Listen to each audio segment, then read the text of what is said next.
The question of whether Nikon truly needs to bring out the Nikon Z8 II becomes more interesting the deeper you look into how fiercely competitive the mirrorless landscape has become. Because while the Nikon Z8 is absolutely still a powerhouse delivering stunning 8K video quality, blisteringly fast 20 frames per second RAW bursts, and that signature Nikon color science creators love, the reality is that brands like Canon, Sony, Fujifilm, and Panasonic are not slowing down. They are aggressively rolling out new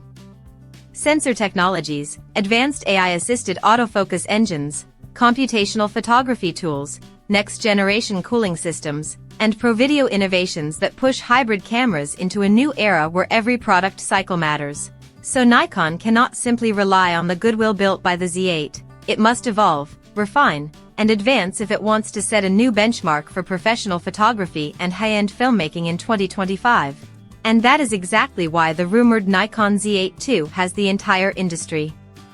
buzzing, because if the leaks and insider reports circulating across photography forums, creator communities, and industry analysts hold any truth, this camera isn't trying to reinvent the Z8 but instead aims to perfect it in ways that directly address user feedback while pushing performance into territory that could genuinely rival or even surpass what Sony is doing with global shutter designs, and what Canon is preparing for next-generation high dynamic range shooting. The biggest rumor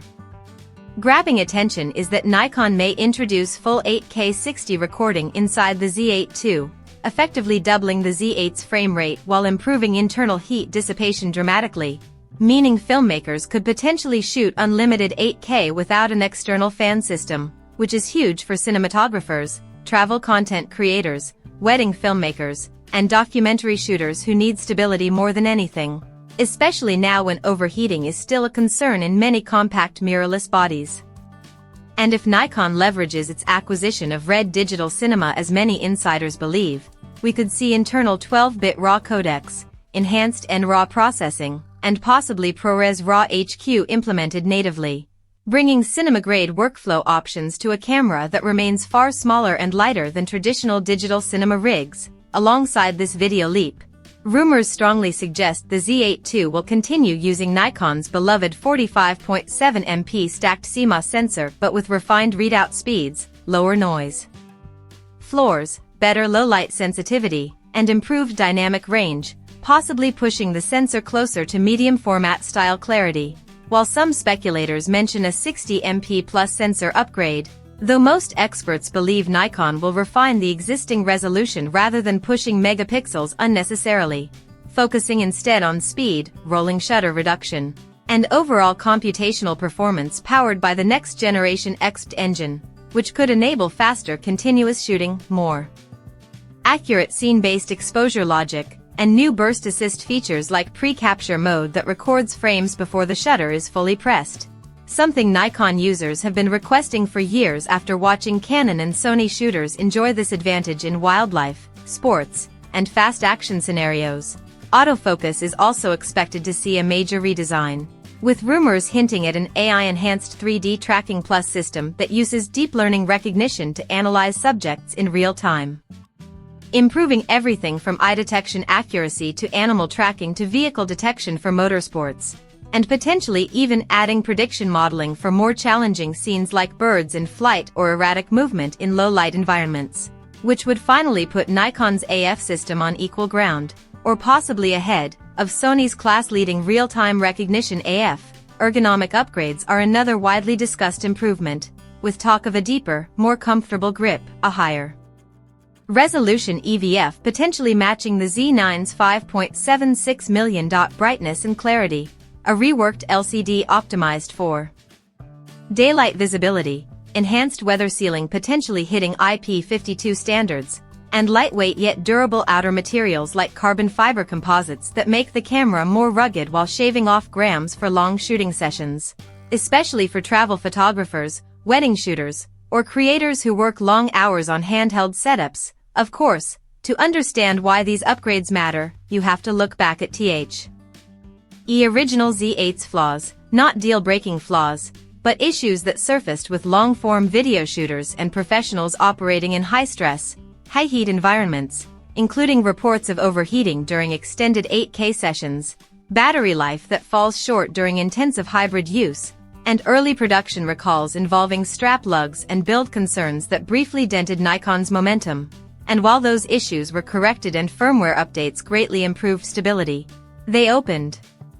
the door for Sony, Canon, and Panasonic to claim the reliability advantage in certain scenarios. That is why Nikon cannot afford the Z8 II to be a minor upgrade. It must feel meaningful, thoughtful, and worthy of being part of Nikon's reborn strategy now that the Z lineup is finally maturing into second-generation products and building a legacy of innovation comparable to Nikon's iconic DSLRs. The competitive pressure in 2025 is enormous, with Sony's Z9 III pushing global shutter tech into the mainstream, Canon preparing major leaps in sensor and video architecture with the EOS R5 line refresh, Fujifilm improving hybrid autofocus with X Processor 6 tools, and Panasonic sharpening its low-light performance and cinema color science. So Nikon needs a camera that combines the Z9's reliability, the Z8's form factor, Red's codec flexibility, and next-gen AI intelligence in order to stand out in a saturated high-end market. Internally, Nikon's future Z9 II is also rumored to arrive before the Z8 II, which means the Z8 may second inherit advanced features from that flagship, such as new AI pipelines, smart heat management engineering, dynamic tone mapping, and maybe even computational photography features that could enhance HDR video and still performance. Meanwhile, for photographers deciding between buying the current Z8 or waiting for the Z8 II, the choice comes down to whether you need the rumored upgrades, because the Z8 is still an extraordinary camera with dropping prices, refurbished options, and firmware enhancements making it even more capable. So unless you specifically need 8K 60, superior cooling, longer battery life, improved AF intelligence, or more durable build refinements, the Z8 will serve most creators for years to come. But for those wanting the absolute cutting-edge hybrid camera, the Z8 II could be the step forward Nikon uses to fuse professional photography with cinema-grade video in a way few brands have fully achieved. The estimated price point, around $4,500, would make sense, positioning the Z8 II as a semi-flagship below the Z9 II, yet far more advanced than the current mid-tier models. And if Nikon manages to balance innovation, reliability, and heat management without repeating early launch issues, the Z8 II could easily become one of the most influential hybrid cameras ever released. Ultimately, the Nikon Z8 II isn't about being radically new, it's about being unmistakably better. A camera designed not to replace the Z8 but to elevate it, polish it, and transform its already strong foundation into something truly next level for photographers, filmmakers, content creators, and professionals across the world who rely on consistency, power, and innovation in every shot they take. And if these rumors prove true, the Z8 II might be the camera that redefines Nikon's future and shows once again that Nikon can still surprise the industry in the most important ways.